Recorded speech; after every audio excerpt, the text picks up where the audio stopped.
La réponse ici, c'est qu'on va payer moins cher. Je vais vous l'expliquer de manière un petit peu comme algébrique, là, puis après ça, je vais vous l'expliquer de manière plus concrète. J'espère que vous allez comprendre après cette vidéo. Donc, on part avec notre prix initial qu'on ne connaît pas. Donc, j'ai mis X. Je pourrais appliquer la taxe en premier et ensuite le rabais ou le rabais et ensuite la taxe. Comme vous avez vu précédemment, ça ne change absolument rien. Moi, je vais appliquer le rabais en premier et ensuite la taxe. Donc, puisque au départ, on était censé payer 100 du prix, mais qu'on a une réduction de 15 du prix, ça veut dire qu'on paye 85 du prix initial. 85 du prix initial, en fait, 85 en nombre à virgule, c'est 0,85. Donc, en fait, on fait 0,85 fois le prix initial. Après ça, on paye notre taxe. Donc, ça aurait été le fun de juste avoir à payer le prix réduit, donc 100 du prix réduit, mais malheureusement, il faut qu'on paye une taxe. Donc, on va payer 100 du prix réduit plus 15 du prix réduit, donc on va payer 115 du prix réduit. Et 115 en nombre à virgule, c'est 1,15. Donc, en fait, on multiplie le prix réduit par 1,15. Donc, pour aller vous montrer que tout ça ensemble, ça fait moins cher que le prix initial, je vais aller multiplier le 1,15 avec le 0,85. Donc, ce que je vais aller calculer, c'est le 115 de 85 et ça me donne 0,9775.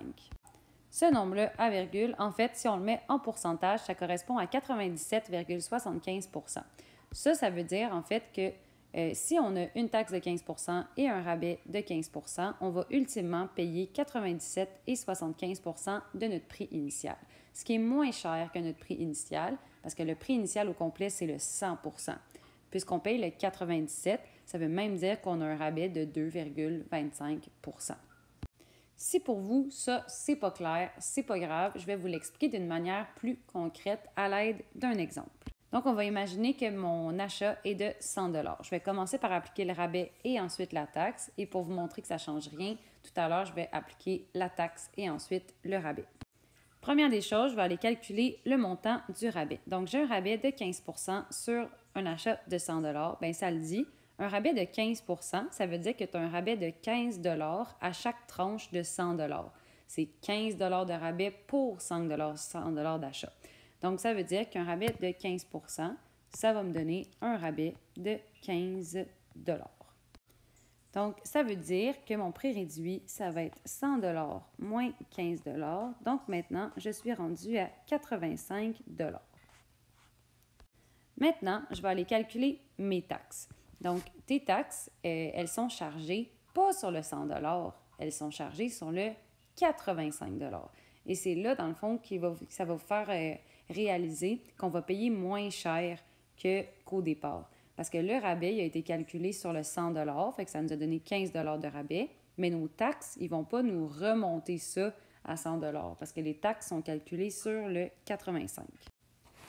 Donc, j'obtiens des taxes de 12,75. Ça veut dire que c'est sûr que je vais payer moins cher qu'au départ parce que mon rabais, il est plus grand que ma taxe. Puis ton rabais, il va toujours être plus grand que ta taxe si tu appliques ton rabais en premier parce que ton rabais va être calculé sur un prix qui est plus cher que celui sur lequel tu calcules ta taxe. Fait que même si ça avait été 200 300 237,82 quand tu vas calculer ton pourcentage de rabais, tu vas toujours obtenir un montant qui est plus grand que le montant de ta taxe. Donc, ultimement, tu payes moins cher parce que tu as plus de rabais que de taxes.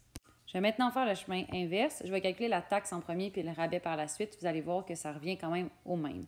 Donc, si on calcule la taxe est de 15 puis notre achat est de 100 donc il faut calculer le 15 de 100 Bien, ça le dit dans le mot 15 ça veut dire que ta taxe, elle est de 15 pour 100 d'achat. Donc, à chaque 100 d'achat, tu as 15 de taxe. Ça veut dire que ma taxe ici va être de 15 Ça veut dire qu'avec les taxes, je suis rendue à 115 Maintenant, je vais aller calculer mon rabais. Donc, c'est là que vous devriez comprendre que quand je vais calculer le montant de mon rabais, je vais calculer 15 du montant avec les taxes parce que mon rabais il est appliqué sur le montant avec taxes.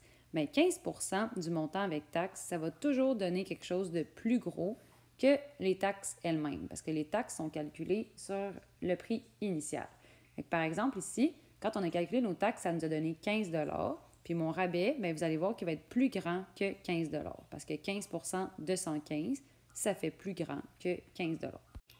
Et comme prévu, j'obtiens un montant de rabais qui est plus grand que le montant de ma taxe. Ça veut dire que après les taxes, ça me coûtait 115 $, mais là, j'ai 17,25 de rabais. Donc, ça veut dire que ça me ramène encore à mon prix de 97,75, qui est un prix qui est moins cher que le prix de départ.